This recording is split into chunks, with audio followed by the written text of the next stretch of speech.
মঞ্চে আজকে যিনি প্রাণ পুরুষ, প্রাণ ভ্রমরা, তিনি সম্পর্কে আমার বোন জামাই।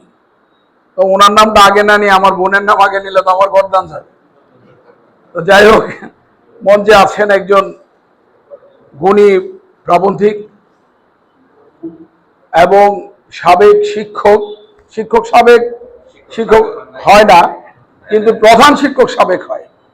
উনি সাবেক প্রধান শিক্ষক এবং নানা গুণে গুণান্বিত একজন মহিষী নারী। এখন বলতে পারেন আমি জেলা থেকে আসছি, আমি জেলা বিএনপির সাবেক কালচারাল সেক্রেটারি, আমি বাংলাদেশ জাতীয়তাবাদী সামাজিক সাংস্কৃতিক সংগঠনের সেন্ট্রাল কমিটির সাংগঠনিক সম্পাদক ছিলাম, জেলার সভাপতি ছিলাম, নানান গুণ আমার। কিন্তু ভাই, আমি যে গুণ অর্জন করছি এই বোন জামাইয়ের খায় আর বুঝলেন না। উনাদেরকে আমরা আবিষ্কার করলাম এই দেওয়ান মোদাচ্ছের হোসেন শফিক একটি ইতিহাস। যে ময়মনসিংহ গীতিকা রচনা করেছিলেন তারা মুখে মুখে রচিত হয়েছিল, হয় নাই? একে সংগ্রহ করে নিয়ে ডক্টর ধীরেশচন্দ্র সেন, চন্দ্রকুমার দের মাধ্যমে সংগ্রহ করে নিয়ে, যেটাকে ছাপার অক্ষরে কত 1923 কলকাতা থেকে প্রকাশ হয়। তারপরে চমকে যায় পৃথিবী, ছাপা হতে থাকে বিভিন্ন ভাষায়, প্রায় 18টি ভাষায়। 18 এখন আরো বেশি।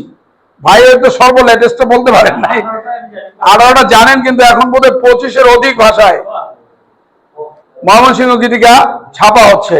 সেই ময়মনসিংহ গীতিকার মলুয়া পালার কথা বলেছেন আমাদের শ্রদ্ধেয় ফজলু ভাই, যিনি অনেক পড়াশোনা করা মানুষ। এই মলুয়া পালার যে চরিত্রটি, মলুয়ার চরিত্রটিকে নারীকে হেফাজত করার জন্য জাহাঙ্গীরপুর দেওয়ানবাড়ির যে ক্যারেক্টার আমরা জানি, সেই কারণেই আমরা আমাদের নিজের বিবিকে নিয়ে যাই, ওনার হাওলায় নিয়ে নৌকা দিয়ে ঘুরি। এই যে মহান উদারতার একজন মানবিক দৃষ্টিভঙ্গির মানুষ দেওয়ান মোদাচ্ছের হোসেন শফিক, একটা জীবন্ত কিংবদন্তি। তিনি যখন থাকবেন না তখন আফসোস করবেন। আজকে এই আড্ডা এনে এখানে বসে ওনাকে সম্মানিত করায় আমরা সম্মানিত হয়েছি। কেন সম্মানিত হয়েছি? উনি এই চেয়ারে বসে আছেন, এটা দেখতেই ভাল লাগছে। যে মানুষটি সাহিত্যের জন্য দূর দূরান্ত থেকে মানুষ ধরে এনে সাহিত্যের আলোচনা শোনায়, আমাদেরকে সমৃদ্ধ করে, এই হচ্ছে উনি। সকল পরিচয় ম্লান হয়ে যায় যখন উনি দাঁড়িয়ে থাকে। একটি পলিটিক্যাল বক্তৃতার মতো করে যদি বলি, পাহাড়ের সামনে টিলার তো কোনো গুরুত্বই থাকে না। আমরা ওনার কাছে টিলা মাত্র। দুর্গাপুরের টিলাগুলা দেখছেন না, ছোট ছোট, এর উপরে উঠলে দেখা যায় মেঘালয়ের কত বড় বড় পাহাড়। বিষয়টা এরকম। যাই হোক, এই দেওয়ান সাহেব জীবিত থাকুক, আমাদের প্রত্যেকটা মানুষকে আন্দোলিত করুক। নেত্রকোনার কেন্দ্রায় কেন সুষম দুর্গাপুরে উনি ওনার অনুসন্ধান কার্যক্রম চালায়। এই যে প্রতিটা মানুষকে একটু একটু করে ফোন দিয়ে খবর নিয়ে একটা মানুষ আমাদেরকে জাগিয়ে রেখেছে, জিয়ে রেখেছে, শিং মাছ, মাগুর মাছ বা কই মাছের মতো। এর জন্য আবারও ওনার কাছে কৃতজ্ঞতা স্বীকার করছি। পাশাপাশি আমার বোন এখানে উপস্থিত আছেন, দেশের সবচাইতে পরিশ্রমী এবং মেধাবী মানুষগুলা। কারণ এই মাটিতেই জন্ম নিয়েছে হুমায়ুন আহমেদ, যিনি বাংলা সাহিত্যের সবচাইতে চমকপ্রদ জাদুঘরী লেখক। এই মাটিতে জন্ম নিয়েছেন বাংলাদেশের প্রধান কবি নির্মলেন্দু গুণ এবং হেলাল হাফিজ। এই মাটিতে চিরনিদ্রায় শায়িত আছে হযরত শাহ সুলতান কমরউদ্দিন রুমি, আছেন না? এখানে রৌশন এজদানি, সিরাজউদ্দিন কাসেমপুরী, জালাল উদ্দিন খাঁ, খালেকদার চৌধুরী সহ কমপক্ষে 1 শতাধিক মানুষের নাম উচ্চারণ করতে পারবো এই মুহূর্তে আমি দাঁড়িয়ে, যারা নিজের কৃতিত্ব দিয়ে নিজ মহিমায় নেত্রকোনাকে সম্মানিত করেছে। তার এখানে আশিক বয়াতি আছে। আমি তাকে তো ইউটিউবে একদম ফেমাস একটা মানুষ, আমাদের সালাম ভাই।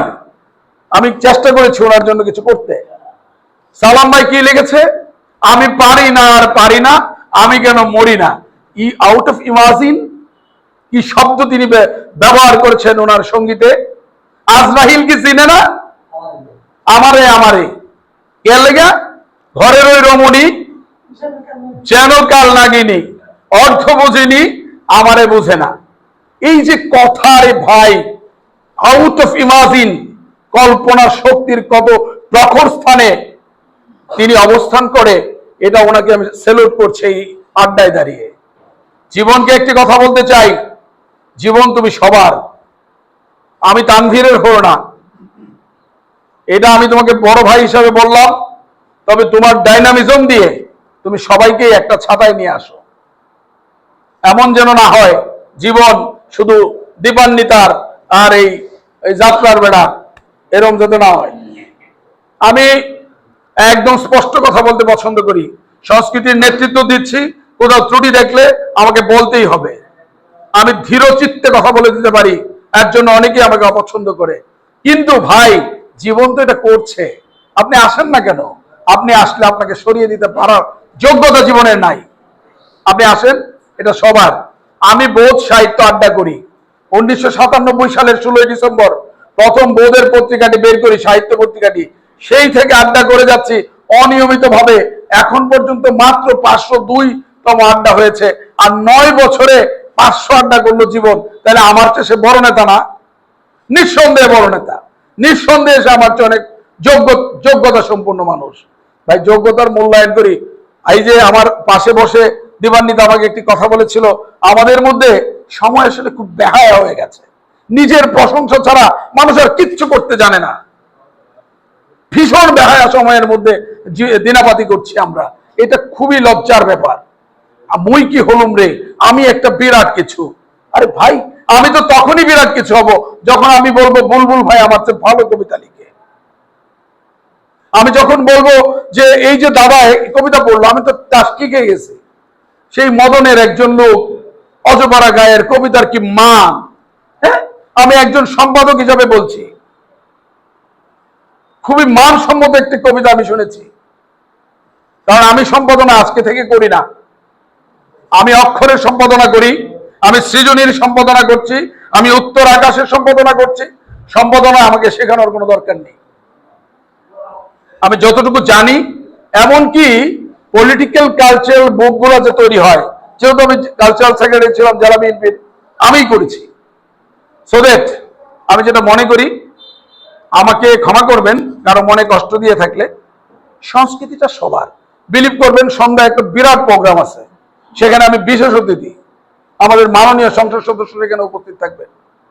আমি ওটার আশা ছেড়ে দিয়েছি, কারণ ওইখানে যারা থাকবে তারা জিন্দাবাদের লোক। জিন্দাবাদ দেয় কি? নেতার জিন্দাবাদ দেয়, আদর্শের না। আর এখানে যেটা হয়, সেখানে শিল্পের জিন্দাবাদ হয়, এখানে সংস্কৃতির জিন্দাবাদ হয়। আপনি দেখেন, এই কেন্দ্র মাটিকে কেন্দ্র হলে, আমি আমার শ্বশুর বাড়ি কিন্তু কেন্দ্রায়, আমি কেন্দ্রের প্রতি এত বেশি দুর্বল যে যে বুলবুল ভাই এত সুন্দর সুন্দর স্ট্যাটাস দেয়, আমার মাঝে মাঝে লোক মনে হয় যে একটু বকা দিয়ে আসি, ওই মেয়ে আমার কথা আপনি কইলেন কেমনে। এই যে আমার কথা উনি বলে ফেলা, কবির কাজটাই তো তাই। লোকটা নাকি বুদ্ধিজীবী, কামার কিংবা চাষি না, 71-এ দালাল ছিল, খেলতো কত তাসি না। লোকটা সেদিন সভাপতির আসনে জানিয়ে দিল গরম গরম ভাষণে, আমার সোনার বাংলা, আমি তোমায় ভালোবাসি না। ওই তথাকথিত বুদ্ধিজীবীর কোনো প্রয়োজন নেই। যে দেশ মাতৃকার সঙ্গে আপোষ করে, আমি তার সঙ্গে নেই। আমি সেই নেত্রীর আদর্শ লালন করি, যে নেত্রী মৃত্যুর শেষ দিন পর্যন্ত কারোর সাথে আপোষ করেনি, আদর্শের সাথে আপোষ করেনি। সেই নেত্রীর আদর্শ লালন করতে গিয়ে 18 থেকে 19টা মামলা খেয়েছি, কিচ্ছু দেখে না। আমার জীবন তছনছ করে দিয়েছে, হারিয়েছে তো অনেক কিছু, সেই পুরনো হাসি। তারপরেও আমি জীবিত আছি, আমি লিখে যাব, আমার কবিতায় ফুটে উঠবে মানুষের, সংগ্রামী মানুষের কথা। আজকে মহান মে দিবস। মে দিবসের আগে মহান শব্দটি চুরে দেওয়া হয়েছে, কেন জানেন? একজন বক্তা বলে গেছেন 14 ঘন্টা শ্রম দিতে হতো, 8 ঘন্টা শ্রমের আন্দোলন করেছে সেই শ্রমিকরা। সেই রাষ্ট্রায়ত্তের আন্দোলন ধীরে ধীরে আটলান্টিক মহাসাগর পেরিয়ে, বঙ্গোপসাগর পেরিয়ে বাংলার জমিনে এসে প্রস্ফুটিত হয়েছে, স্লোগানে মুখরিত হচ্ছে শ্রমিকের সেই কণ্ঠস্বর, শ্রমের মূল্য চাই, ঘামের মূল্য চাই। এই যে শ্রমজীবী মানুষের স্লোগানে আপনি যখন কবি হয়ে উঠবেন, আপনার কবিতা যখন শ্রমজীবী মানুষের হবে, তখন এটি কবিতা গ্রহণযোগ্যতা এমনিতেই পেয়ে যাবে। আর কি লিখলেন ভাই? জীবনানন্দরে ফলো করেন, কাজী নজরুলরে ফলো করেন, রবীন্দ্রনাথকে ফলো করেন, উকিল মুন্সিরে ফলো করেন, রশিদউদ্দিনরে ফলো করেন। এই ফলোইং ছেড়ে দেন, নিজের কিছু লিখেন, একদম নিজের করে লিখেন। আমার টোন একটু রাফ হচ্ছে, বাট এই কথাগুলো এভাবেই বলতে হয়। চড়ুই পাখির মতো টুনটুন বা টুনটুনির মতো টুনটুন করে বললে এটা খাবে না। আমাকে বলতে হবে। আপনি জীবনানন্দকে দোহাই লাগে ভাই, জীবনানন্দ একটা স্টাইল তৈরি করে গেছে, ওই স্টাইলে কবিতা লিখবেন। পৃথিবীর সব ঘুঘু ডাকিতেছে জারলের বনে, পৃথিবীর সব প্রেম লেগে আছে ঘাসে, কিন্তু লিখে ফেলছে জীবনানন্দ দাশ। আপনি কি লিখবেন? আপনি কাকে ফলো করছেন? শামসুর রহমানকে? স্বাধীনতা তুমি রোজালা দুপুরে মধ্যপুকুরে গ্রাম্যমের অবাধ সাঁতার। আরে ভাই, এটা তো লিখে ফেলছে। আপনি কাকে ফলো করছেন? হেলাল হাফিজকে? এখন যৌবন যার, মিছিলে যাবার তার শ্রেষ্ঠ সময়। আরে না ভাই, এই কেন্দ্রকে ফলো করে বাংলাদেশের তথা বাংলা ভাষাভাষী সহ সমস্ত ভাষার লেখকরা এই কেন্দ্রকে ফলো করে। Believe it or not, Humayun আহমেদকে নিয়ে এখন গবেষণা হচ্ছে। হুমায়ুন আহমেদ কি এই নিয়ে গবেষণা হচ্ছে, তার মস্তিষ্কের কোষগুলো নিয়ে গবেষণা হচ্ছে। কেন জানেন? কি লিখছে রে বাবা? বিড়াল চপচপ করে কারো বিড়ালটা বাটির দুধ খেয়ে ফেললো। This is the word sentence. You have a make a sentence, this is the sentence. কি লিখছে? যে কারো বিড়ালটা চপচপ করে সব দুধ খেয়ে ফেললো বাটি। থুতু সেভ দেয়া জুতা মুছে। That is language, it's our language, এটা আমার ভাষা। তিনি যখন এটা লিখে দিয়েছে, তখন আমি থুতু মারিস না, আমি কিন্তু আরো দিনই সেভ দিস না, কই না? এই সেভ মারছস করে কই না? সেভ দিয়া জুতা মুছাইয়া দিছে। এই যে বাঙালিকে, কি নাটকের নাম কি আপা? মিছিল হইলো যে মুনাফা, হ্যাঁ, কোথাও কেউ নেই। দেখেন, বাঘের ভাইয়ের ফাঁসি চাই, মানুষ মিছিল করে ভাই নাটক নিয়ে। তাহলে এই তো হুমায়ুন আহমেদ, এই কেন্দ্রকে ফলো করে বাংলাদেশ। আমি আর কথা দীর্ঘায়িত করতে যাচ্ছি না, এখানে অনেক গুরুত্বপূর্ণ বক্তা আছে। জীবন, তুমি আমার কথায় কষ্ট পেও না ভাই, সবই তোমার।